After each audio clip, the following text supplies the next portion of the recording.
Generally ಇಂಡಿ town ಮತ್ತೆ ತಾವು ಆಲ್ಮೇಲ್ದಲ್ಲೂ ಕೂಡ ನೋಡಿದಿರ ಒಂದು ಚೈನ್ ಸ್ನ್ಯಾಚಿಂಗಿಗೆ. So we are hopeful that will give you the result in next 3-4 days. ಅದು ಕೂಡ ಆಗುತ್ತೆ.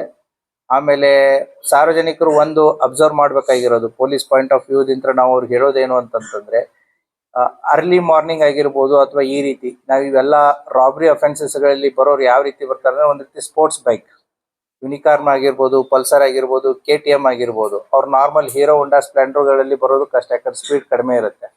KTM, ಪಲ್ಸರು, ಯುನಿಕಾರ್ನು ಸ್ಪೀಡ್ ಪಿಕಪ್ ಚೆನ್ನಾಗಿರುತ್ತೆ ಸ್ಪೋರ್ಟ್ಸ್ ಬೈಕ್ಸ್ ತರ.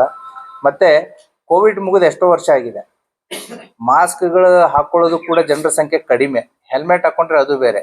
ಸೊ ಮಾಸ್ಕ್ಗಳನ್ನ ಹಾಕೊಂಡು ಅವರ ಮುಖ ಕಾಣ್ಲಾರ್ದಾಗೆ sports shoes, black jacket, black pant, ಮುಖಚರ್ಯೆಯನ್ನ ಎಲ್ಲಿ ಎಕ್ಸ್ಪೋಸ್ ಮಾಡ್ಲಾರ್ದಾಗೆ ಓಡಾಡ್ತಾ ಇದ್ರು ಅಂತಂತಂದ್ರೆ ಅವ್ರ ಬಗ್ಗೆ ಒಂದ್ ಸ್ವಲ್ಪ ಸಾರ್ವಜನಿಕರು ಕೂಡ ಅದನ್ನ ನಮಗೆ ಮಾಹಿತಿ ಕೊಟ್ರೆ, ಅಥವಾ ಸಾರ್ವಜನಿಕರು ಅವರ ಚಲನವಲನಗಳ ಮೇಲೆ ಗಮನ ಇಟ್ಟರು ಕೂಡ ನಮಗೆ ಇಂಥ ಇನ್ಸಿಡೆಂಟ್ಸ್ ಗಳನ್ನ ಪತ್ತೆ ಮಾಡೋದಕ್ಕಾಗಿರ್ಬೋದು ಅಥವಾ ಅವಾಯ್ಡ್ ಮಾಡೋದಕ್ಕಾಗಿರ್ಬೋದು ಅನುಕೂಲ ಆಗುತ್ತೆ. So these are learnings for every one.